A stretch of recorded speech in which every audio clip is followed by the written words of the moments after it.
Hello guys, എല്ലാവർക്കും പത്തരമാറ്റു പുത്തൻ promo വിശേഷങ്ങളിലേക്ക് സ്വാഗതം. അങ്ങനെ നമ്മുടെ അബിയുടെ കള്ളത്തരം ഏതാണ്ട് പൊളിയാൻ പോകുന്നു. അതേ പ്രേക്ഷകർ, അബി ഈ ഗൂഢാലോചന നടത്തുന്നതും ഒരു സംഘമായിട്ട് ഇങ്ങനെ കുറെ ചർച്ച ചെയ്യുന്നതും ഒക്കെ നമ്മുടെ കിരൺ കാണുന്നുണ്ട്. കിരൺ ഇക്കാര്യങ്ങൾ നമ്മുടെ ആദർശനോടും നയനയോടും പറയുന്നുണ്ട്.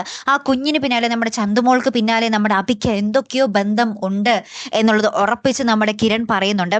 അപ്പൊ നമ്മുടെ നയനയോട് നമ്മുടെ ആദർശം മനസ്സ് തുറക്കുന്നുണ്ട്, എല്ലാ കാര്യങ്ങളും തുറന്ന് പറയുന്നുണ്ട്. അപ്പൊ തന്നെ നമ്മുടെ നയന പറയുന്നുണ്ട്, ഇതിന് പിന്നിൽ പ്രവർത്തിച്ചവരെ എന്തായാലും കണ്ടുപിടിക്കണം ആദർശേട്ട കിരണേട്ടാന്ന് രണ്ടുപേരോടും പറയുന്നുണ്ട് കേട്ടോ. അതിന് പിന്നാലെ നമുക്ക് കാണുവാൻ സാധിക്കുന്നത്, അബി എന്തൊക്കെയോ ടെൻഷൻ അടിച്ച് വാലുമേ തീ പിടിച്ച പോലെ നടക്കുന്നുണ്ട്. നവ്യെ കാണാൻ നവ്യയുടെ വീട്ടിൽ വരുന്നുണ്ട്. അതിന് പിന്നാലെ നമ്മുടെ ചന്തുമോള് ദേവയാന്റെ അടുക്കലേക്ക് ഭയങ്കര സ്നേഹത്തോടുകൂടി വരുന്ന ഒരു നിമിഷങ്ങൾ തന്നെയാട്ടോ കൂട്ടുകാരെ നമുക്ക് കാണുവാൻ സാധിക്കുന്നത്. അങ്ങനെ നമ്മുടെ കിരൺ വേണ്ടി വന്നു നമ്മുടെ ആദർശനെയും നയനെയും ഈ ഒരു വലിയ പ്രതിസന്ധിയിൽ നിന്നും, നമ്മുടെ അബിയുടെ ചതിയിൽ നിന്നും രക്ഷിക്കാൻ വേണ്ടി അല്ലേ. എന്തായാലും കാത്തിരുന്ന് തന്നെ കാണാം. അപ്പൊ അടുത്തൊരു വീഡിയോ വരുന്നത് വരയ്ക്കും. Good bye.